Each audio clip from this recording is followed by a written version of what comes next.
Bien. Estábamos con no sé cómo decirlo, con una serie o con un estudio de lo que es la iglesia. Y Pablo el miércoles pasado nos definía lo que es la iglesia, ¿no? Y algo bien clarito, bien corto para cada uno de nosotros, la iglesia es el conjunto de esas personas que han aceptado al Señor Jesús como su único y suficiente Salvador.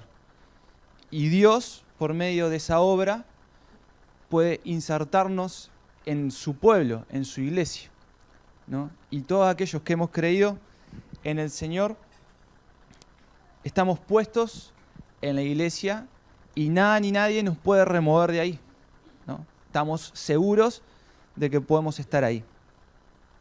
Ahora, en el día de hoy, nos tocó el tema, el fundamento de la iglesia, ¿no? Ya definimos lo que era la iglesia, Pablo lo definió, yo solamente di una cosita nomás, pero en el día de hoy nos toca qué es el fundamento de la iglesia. Y para hablar de fundamento tenemos que pensar primero qué es un fundamento, ¿no? Porque decimos, bueno, fundamento, pero ¿qué es un fundamento? Y cuando miramos edificios, cuando miramos, por ejemplo, un local como este, para que el local pueda estar con solidez, con permanencia, que se pueda sostener, debe haber un fundamento establecido y firme, ¿no? Eso son los cimientos, como se le dice en la construcción.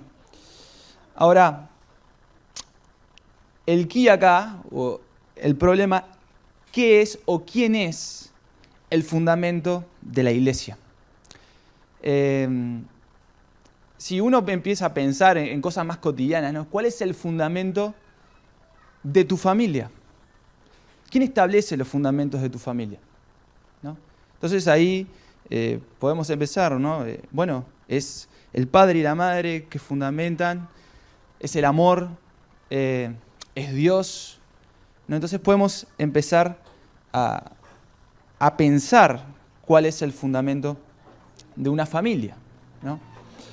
Ahora, todas las cosas en la vida tienen fundamentos. Vas a una empresa y la empresa tiene unos ciertos fundamentos, ¿no?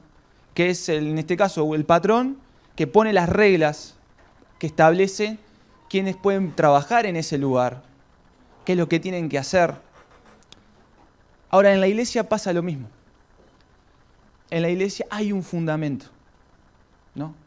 Nosotros somos los que somos insertados en la iglesia, pero hay alguien que es el fundamento. Entonces, quería pensar en ese alguien y tenemos que ir a Mateo capítulo 16, versículo 18. El contexto de este pasaje es que Jesús se lleva a sus discípulos a Cesarea de Filipos. Y hay una particularidad en esa ciudad, que habían muchas estatuas a dioses romanos. Y Jesús va caminando con sus discípulos y en un momento les dicen, bueno, ¿quién dice la gente que soy yo? Entonces los discípulos rápidamente empiezan a decir, bueno, algunos dicen que sos Elías, que sos Juan el Bautista, que sos algún profeta. Inmediatamente Jesús traslada esa pregunta como que fue una pregunta de arranque en realidad, pero lo que le importaba a Jesús eran quién era Él para sus amigos, para sus discípulos, para aquellos que lo veían caminando todos los días. ¿Cuál era la identidad de Cristo? Y Pedro, el apóstol Pedro, no era apóstol todavía en ese momento, pero discípulo del Señor, dice, tú eres el Cristo, el Hijo del Dios viviente. Y ahí Mateo 16, 18 dice, y yo también te digo, le dice Jesús a Pedro, que tú eres Pedro, y sobre esta roca edificaré mi iglesia, y las puertas del Hades no prevalecerán contra ella. Y esto es una promesa hermosa en ese momento. Ya no es promesa hoy. Pero en ese momento era una promesa porque la iglesia todavía no estaba establecida. Es la primera vez en la Biblia que aparece la palabra iglesia. Porque en el Antiguo Testamento la iglesia estaba como en sombras, ¿no? De hecho, no se plantea la idea de la iglesia, sino que en los profetas aparecen destellos que ni siquiera ellos los entendían, porque era para algo que vendría después de ellos. Ahora es interesante que ahí Jesús está planteando y dice, sobre esta roca, ¿qué? Edificaré. ¿Quién es el que va a edificar? Es el Señor. Y yo pensaba en esto, en el significado de edificar, ¿no? Ahí tenía una definición del griego, de edificar, pero no vamos a entrar en eso, pero el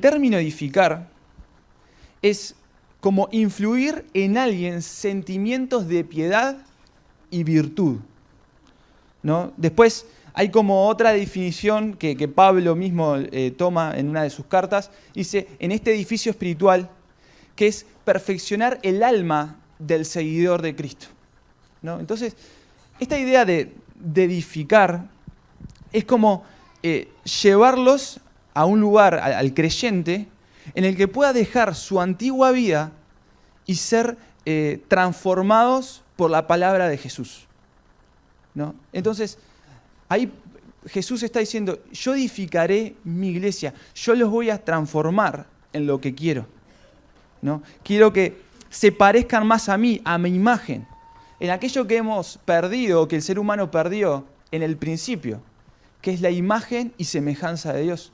Por el pecado, el ser humano perdió esa imagen, ¿no? Pero lo que hace Jesús es hacer lo inverso, ¿no? En el momento que hemos creído en el Señor, Él puso todas las facultades en el creyente para que realmente que hagamos ese camino inverso, dejar el pecado que nos asedia diariamente y parecernos más a la imagen de Jesús, parecernos más al carácter del Señor.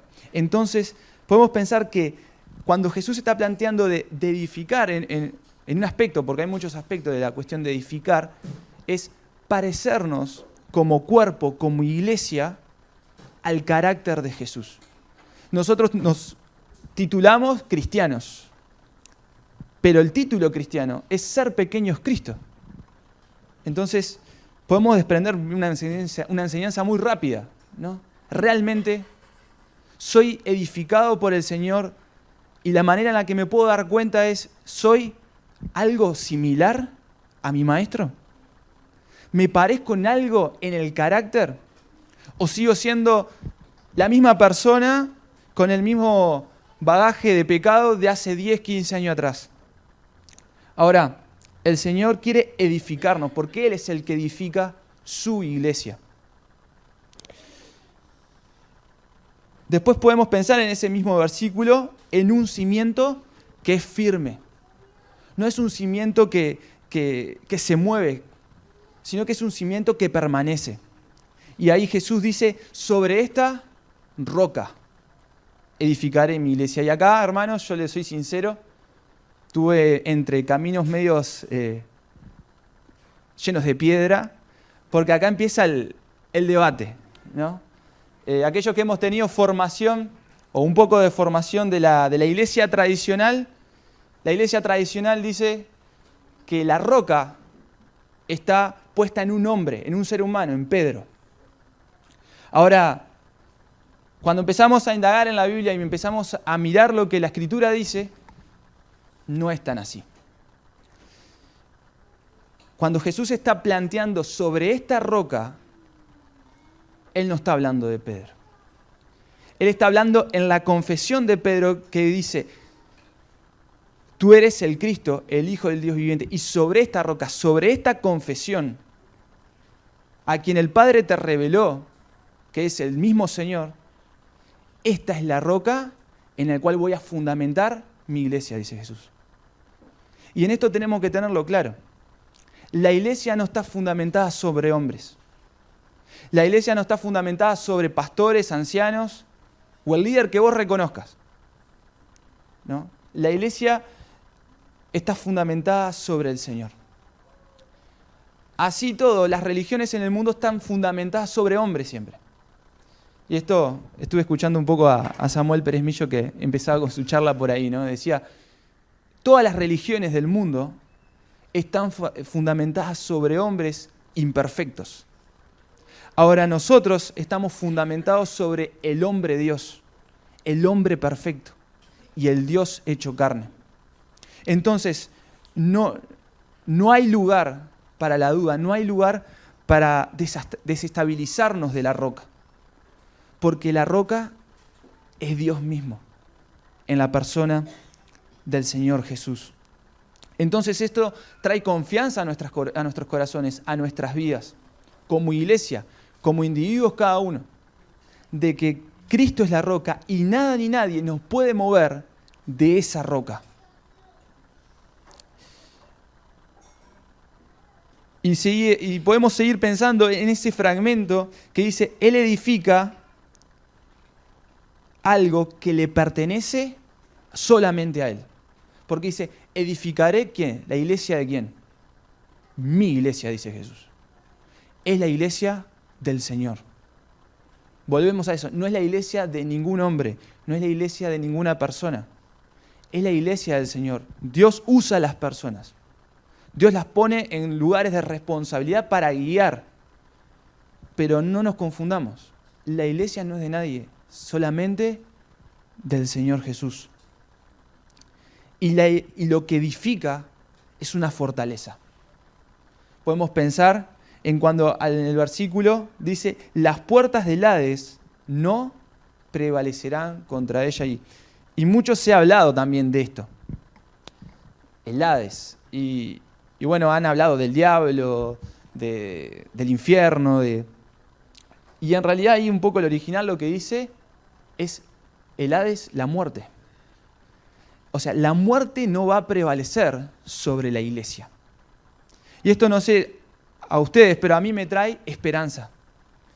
De que a pesar de que pasemos por el valle de la sombra y de la muerte, como dice el salmista, porque todos, a no ser que el Señor venga antes, vamos a pasar por ese lugar, estamos en la roca. Y esa es nuestra esperanza firme. De que sea que nos tengamos que fallecer o que el Señor venga, estaremos con Él por toda la eternidad. Y ahí Jesús lo que está transmitiendo es, hay firmeza, hay esperanza, hay seguridad, en que si están en mí, no perecerán. Y creo que esto tiene que hablarnos a nuestro corazón.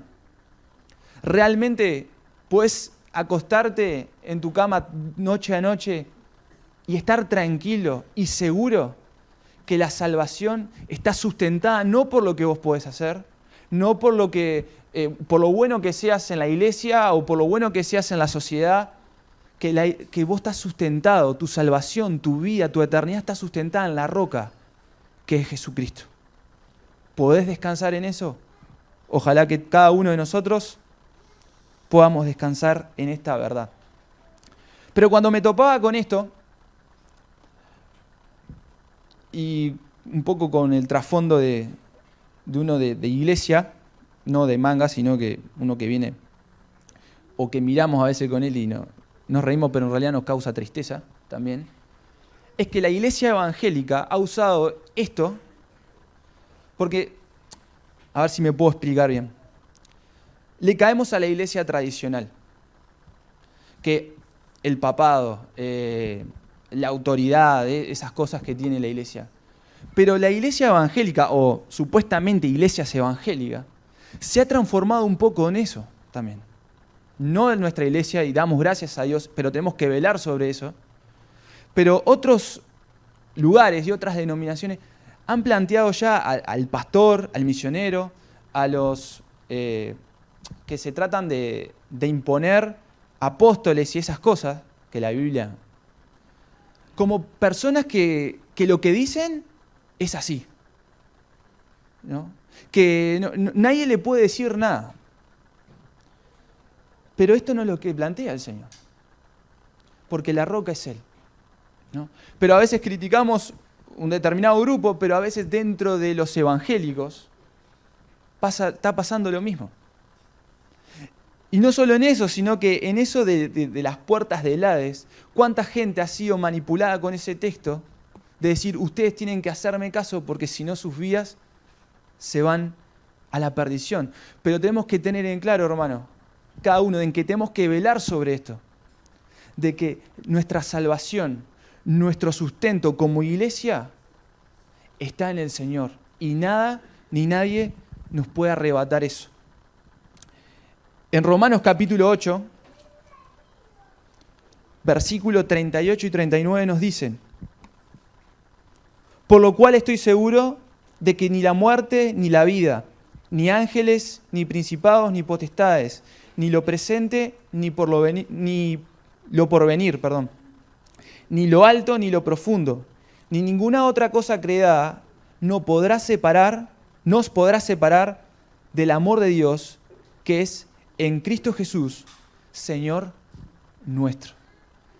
Y acá nos está diciendo que nada, ni ángeles, ni principados, nada nos puede separar del amor del Señor.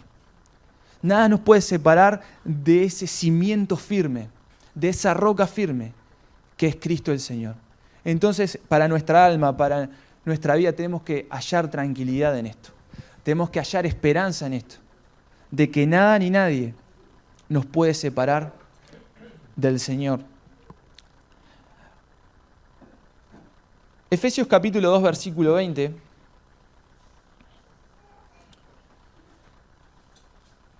Plantea no solo que Jesús es el cimiento firme,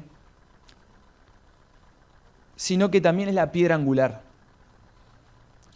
Dice, edificado sobre el fundamento de los apóstoles y los profetas, siendo la principal piedra del ángulo Jesucristo mismo, en quien todo el edificio, bien coordinado, va creciendo para ser un templo santo en el Señor. Y es interesante esto de la piedra angular, tiene como 3 acepciones en el original, pero me gustó la piedra angular literal, ¿no? La que se pone en ese ángulo en el cual se van agregando otras piedras en función de esa piedra, ¿sí? Se van poniendo y se va edificando. Y esa piedra también trae estabilidad. Entonces me gustaba esta imagen y este ejemplo para pensar en el Señor Jesús como piedra angular. Por medio del Señor Jesús, nosotros vamos siendo edificados y vamos siendo insertados en este misterio, o bueno, hoy ya no es tan misterio, que es la iglesia. Por medio de Él y en Él somos insertados. Pero no solo eso, sino que el mismo Señor es el que trae estabilidad en el creyente. Entonces podemos pensar en esta función de piedra angular como esto, ¿no? El que nos inserta y nos ayuda a ser edificados, y también aquel que trae estabilidad a nuestra vida. Y bueno, en esta semana nos han pasado algunas cosas ahí familiares y uno a veces pierde un poco el rumbo, ¿no? Pierde un poco esta cuestión de aunque todo se mueva, aunque parezca que el cimiento se mueve, en Dios podemos estar estables. En Dios podemos encontrar reposo, en Dios podemos encontrar seguridad. Y creo que eso, Dios nos está llamando a esto, a realmente nuestro contentamiento, nuestro reposo, nuestra estabilidad emocional no varíe en las circunstancias. Ahí cuando habla en Mateo capítulo 7 que Jesús está culminando la bienaventuranza, Él dice, ¿no?, que aquella casa que estaba sobre la roca vinieron tiempos difíciles, vino la marea, vino los vientos, pero pudo estar estable. Y creo que el Señor como piedra viva quiere que nosotros logremos eso, una estabilidad por encima de las situaciones. No ser personas, como dice Santiago, personas de doble ánimo, sino que realmente, a pesar de todo, podamos estar estables, pero no por nosotros mismos, sino por el Señor Jesús. Ahora, en esta cuestión de quién es la piedra, quién es la roca, ¿no? Te digo, me metí ahí en cosas que a veces no están tan buenas meterse, ¿no? Pero era interesante esto, preguntarle a Pedro, ¿quién es la piedra? ¿Quién es la roca? Porque si a veces nos pueden generar dudas por capaz nuestra formación de antes, media católica, bueno, preguntémosle al mismo que tuvo con el Señor. Y ahí en 1 de Pedro 2, del 4 al 8, es como que le podemos preguntar a Pedro, Pedro, ¿quién es la piedra viva? ¿Quién es la roca? ¿Quién nos puede sustentar? ¿Sos vos? ¿Es alguien o es el Señor? Y ahí dice, acercándonos a Él, piedra viva, desechada ciertamente por los hombres, mas para Dios escogida y preciosa. Vosotros también, como piedras vivas, sed edificados como casa espiritual y sacerdocio santo, para ofrecer sacrificios espirituales aceptables a Dios por medio de Jesucristo. Por lo cual también contiene la Escritura, he aquí, pongo en Sión la principal piedra del ángulo, escogida y preciosa, y el que creyere en él no será avergonzado. Para vosotros, pues, los que creéis, él es precioso.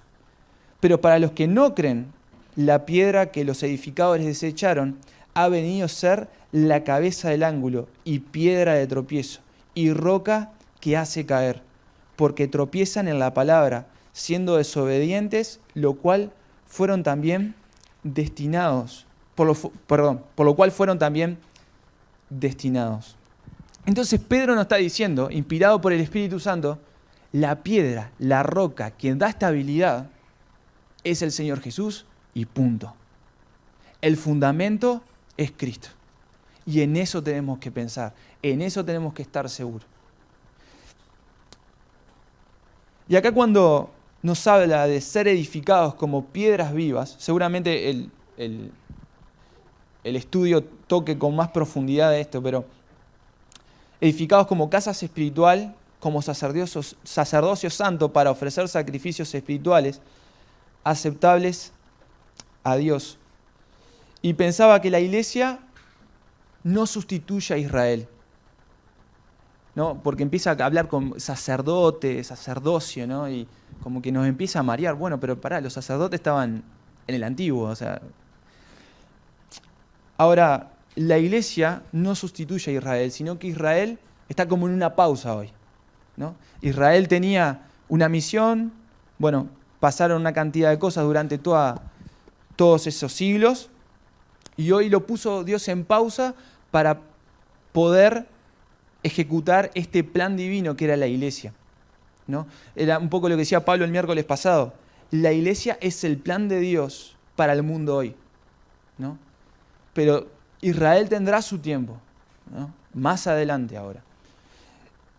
Pero pensaba en esto, por ejemplo, en el trato divino de Dios con la iglesia y con Israel. ¿Por qué son diferentes? Israel disfrutaba de un trato nacional e individual, ¿no? Cada vez que Dios se acercaba a Israel, se le hablaba con un plan para toda la nación, pero también individual, ¿no? Podemos mirar el tiempo de los jueces, que por ejemplo, Sansón, Dios lo capacita para poder hacer una tarea. Los reyes de Israel, los profetas de Israel, personas individuales, pero también había un colectivo, había una nación detrás de eso. Entonces, el trato de Dios con Israel era nacional y personal. Ahora, en la iglesia, el trato es individual.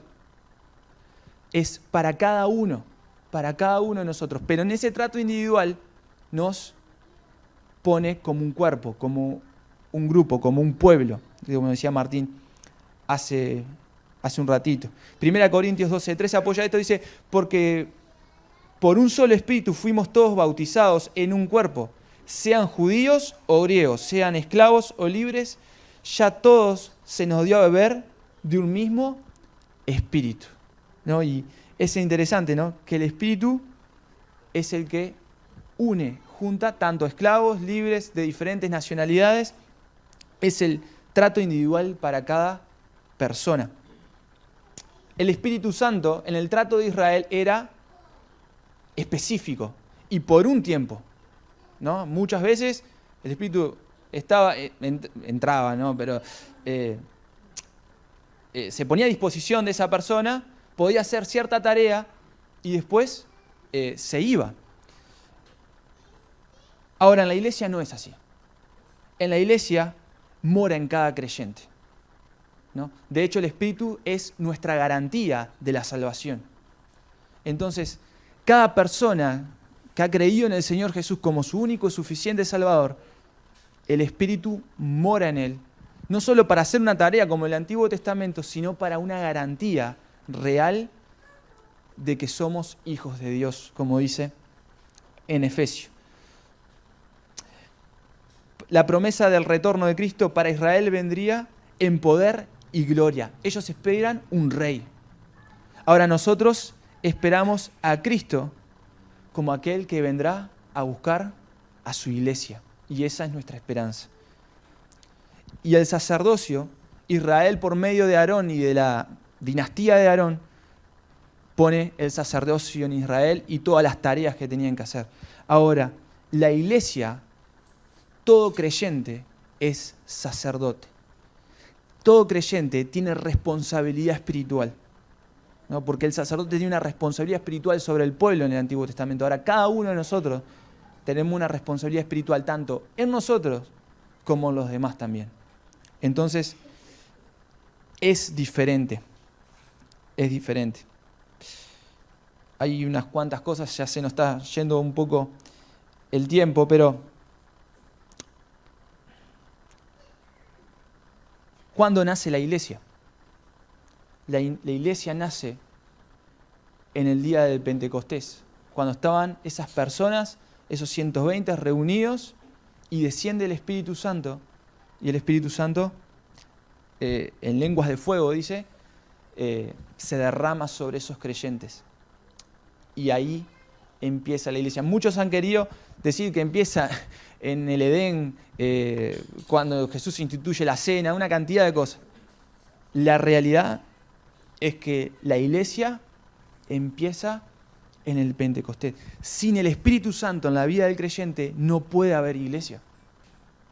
Sin el Espíritu Santo en la vida del creyente no pueden haber ejecución de dones, porque son los dones del Espíritu. Entonces, no podemos armar una iglesia, por así decirlo, armar una iglesia, sin que el creyente no esté capacitado por el Espíritu Santo. Entonces, no hay sustentabilidad sin el Espíritu Santo para la iglesia. Ahora, quien la sustenta es el Espíritu. No hay guía. ¿Se acuerdan en Hechos? El Espíritu Santo movía las piezas de los hermanos para hacer ciertas tareas, ¿no? Algunos querían ir hacia un lugar, el Espíritu Santo los llevaba a otro. Eso porque es la obra del Espíritu Santo en la iglesia. Y ahí, en el estudio, la Cueva lo dice mucho mejor, dice, no hay ningún indicio previo a Pentecostés en que una compañía sea permanente morada del Espíritu formando una unidad. Cualquier intento de ubicar la iglesia antes del Pentecostés es pura imaginación. Entonces tenemos que tener en claro que el nacimiento de la iglesia es en Pentecostés. Cristo compra la iglesia por medio de su sangre a cada uno de nosotros, nos capacita, nos da dones, ¿no? Nos va regenerando, nos va edificando, pero el momento en que comienza la iglesia es en el Pentecostés. Efesios 2:20 habíamos leído, edificados sobre el fundamento de los apóstoles y los profetas. Ahora, ¿en qué quedamos? ¿Estamos fundamentados sobre Cristo o sobre los apóstoles y los profetas? Ahora, acá no habla de los apóstoles como las personas, los apóstoles, sino en la enseñanza impartida por los apóstoles, que es por medio del Espíritu Santo, de lo que han escrito en lo que hoy tenemos la Biblia. Segunda de Timoteo, capítulo 3, versículo 16 y 17, dice: toda la Escritura es inspirada por Dios y útil para enseñar, para reprender, para corregir, para instruir en justicia, a fin de que el siervo de Dios esté enteramente capacitado para toda buena obra. Entonces, esto tenemos que entenderlo. Estamos fundamentados en la enseñanza de los apóstoles y los profetas por medio de la palabra inspirada de Dios. Entonces, la palabra de Dios en la iglesia tiene autoridad, porque es la palabra del Señor. No es la palabra de algún otro, de alguien, de una persona, no. Dios usó a las personas, Dios usó las características de las personas para escribir, pero quien la sopló, quien la inspiró, fue el mismo Señor. Y esto es algo muy fundamental en la iglesia también. La autoridad de la Escritura para la iglesia, ¿no? Acá no nos podemos parar y decir cualquier cosa. Tenemos que decir lo que dice la palabra de Dios, ¿no? Y cuando, muchas veces lo han dicho los ancianos, cuando se sale de la autoridad de la Biblia, de la enseñanza de la Biblia, sea quien sea, ha perdido toda autoridad. Porque quien delega la autoridad es la misma palabra del Señor. Para terminar, quiero dejar 4 enseñanzas prácticas, por así decirlo, 4 cositas para pensar para cada uno de ustedes y para mí, obviamente. Primero, que nadie puede poner otro fundamento. Nadie. Y eso lo dice 1 Corintios capítulo 3. Nadie puede poner otro fundamento porque es Cristo el fundamento. Y tengamos cuidado, hermano, en un mundo que se ha digitalizado todo, que todo está al alcance de la mano, que tenemos ofertas de escuchar cualquier predicación.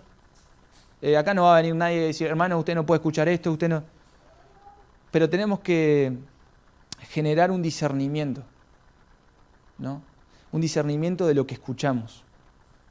Y en este tiempo en que todo está al alcance, hay que tener mucho cuidado, porque muchas veces no estamos preparados para escuchar ciertas cosas, porque pueden remover nuestra fe. Entonces, seamos prudentes, busquemos consejos, busquemos ayuda cuando a veces estamos fallando en eso. Yo siempre cuento algo que me pasó, por eso lo cuento siempre. Una vez nos pasó con un grupo de jóvenes cuando éramos más chicos de que se empezó a plantear el tema, ¿no será que la salvación se pierde? Y como éramos muy chicos y con muy poca preparación, era como, bueno, no, la salvación se pierde y se pierde, era como una cosa, ya está. Y una persona fue y le preguntó a un anciano, me acuerdo que era Alejandro en ese momento, mira, está pasando esto en el grupo de jóvenes. Está, ok. Y después como la tarea de él, que daban las charlas y esas cosas, pero también como anciano de velar por esas cosas, se cortó el estudio que se estaba haciendo y se habló de la seguridad de la salvación. Y a veces tenemos que darnos cuenta cuando hay cosas doctrinalmente o cosas de la Biblia, cosas de la vida cristiana que nos sobrepasan y puede traer conflicto en la iglesia, debemos canalizarlo bien, no hacernos como que sabemos y hacer cualquier desastre, sino llevarlo a donde hay que llevarlo. Entonces, no pongamos un fundamento que no es. Hablemos, preguntemos. Nuestros ancianos, los ancianos de la iglesia de este lugar, son personas que se pueden acceder. Hay lugares que no se puede acceder. Me acuerdo, no quiero contar mucha historia, pero me acuerdo de una vez no pude sentarme a comer en la mesa de los ancianos de una iglesia, porque eran los ancianos y yo no era nadie. Y en un momento dije, pero mira, yo soy el nieto de un anciano. Ah, bueno, entonces sentate, me decía. Pero gracias a Dios, nuestra iglesia compartimos todo. Podemos sentarnos con un anciano, charlar con alguien. No hay problema y eso hay que valorarlo. No pongamos otro fundamento que no es. Pensaba en este oficio del sacerdocio que tenemos cada uno de nosotros, ¿no? Que Cristo lo ha hecho así para la iglesia. Y el sacerdocio trae responsabilidad. Y cuando hablamos de sacerdocio no hablamos solamente de cuestiones, de misterios que te ven. En tu familia vos sos un sacerdote. Tenés que preocuparte por la salud espiritual de tu familia. Como esposo tenés que preocuparte por la salud espiritual de tu esposa, de tus hijos. Y cuando el esposo falla, hermana, tenés que preocuparte. Tenés que hacer lo posible para que tu esposo vuelva al Señor. Entonces, tomemos responsabilidad. Somos sacerdotes. Dios nos dio ese privilegio. Bueno, también tomemos la responsabilidad de serlo. Y por último, tenemos que tener seguridad que ni la misma muerte puede conquistar ni al creyente ni a su iglesia, ni a la iglesia de Dios. Eso tenemos que tener esperanza. En eso tenemos que tener seguridad. De aquellos que estamos en la roca, sea que nos toque partir hoy o que venga el Señor mañana, tenemos que tener la seguridad plena de que somos personas que van a vivir una eternidad con el Señor. Y quiero invitar a aquella persona que capaz que diga, mirá, me cuesta dormir en las noches porque no sé qué hay después de la muerte. Y bueno, hoy es el día de salvación, dice la palabra de Dios. Y la manera de poder realmente salvarte no es ni entregando dinero ni nada de esas cosas. Es viniendo a los pies de la cruz, pidiéndole perdón al Señor por tus pecados y aceptarlo en tu corazón. Y empezar una vida cristiana. Y te aseguramos que la Biblia nos dice que hoy es el día de salvación. No pierdas el tiempo. El Señor hoy está preparando esa situación para alguien capaz en este lugar. Entonces, hermanos, quería dejarlos con esta reflexión, ¿no? De que no hay fundamento. Nuestro fundamento como iglesia y como individuos de la iglesia es el Señor. Y en eso tenemos que vivir.